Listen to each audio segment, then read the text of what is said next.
Boom, what up guys? Today we're going over one of my favorite movements, the Sumo Deadlift. You need a standard bar with some plates, that's what I got, that's what I'm rocking with.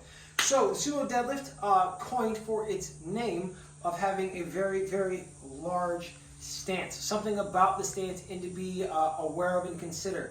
So, the wider your stance, the more flared your toes have to be. So, if I go wide, like almost all the way out to the plates, but my knees are, or my toes are forward, that creates a lot of shear stress at the knee, which is like longitudinal force, and that's not absorbed very well. That's when you run the risk of hurting like ligaments, like your ACL, PCL, MCL, all the stuff that you don't want to mess with in the knee. So once again, to preserve knee health, wider the stance, wider the toe flare. All right, so what I'm gonna do is I'm gonna bang out a couple reps of the sumo, then I'm gonna talk to you about it. We're gonna talk about different angles, pros and cons, so on and so forth.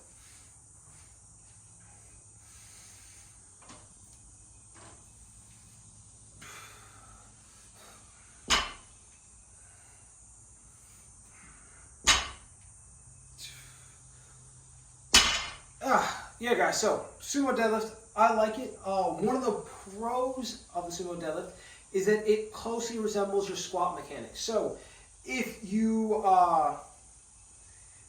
aren't a squatter, if you need help getting some leg gains, sumo is something to incorporate into your life.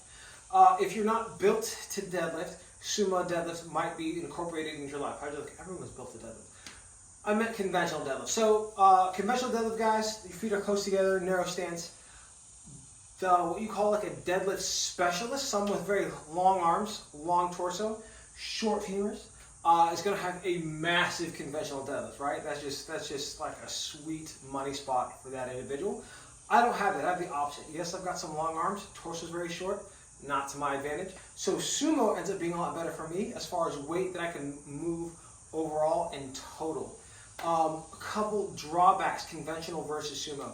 So sumo will be easier to finish at the top. Most people don't have issues locking out sumo. Harder to separate from the ground, especially at your maximal loads. Conventional usually runs the opposite. Very easy to separate from the floor, very hard to lock out at the very top end of the movement. That's just once again crossover carryover.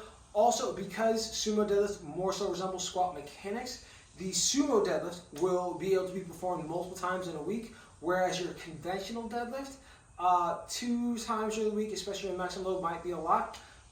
So you might want to essentially superset, or not superset, but integrate both styles of deadlift into your workout routine as they improve each other's differences and deficits.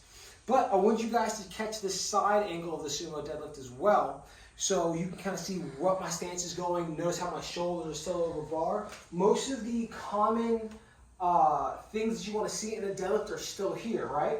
My hips are still below my shoulders. My shoulders still over the bar. I'm still going to have a tight back. Boom. And you kind of just wrap it out and make it feel good.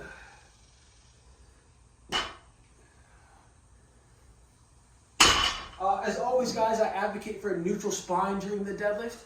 We don't want to have major rounding of the pelvis or the spine in either direction. So what I mean by that, if your pelvis is a cup, we don't want to tilt it forward. We don't want to tilt it back. We keep it right where it is and right where it feels like it's at home. But yeah, guys, that's how we rock and run the sumo deadlift. If you have questions, leave them in the comments. If you enjoyed this video, hit that thumbs up button.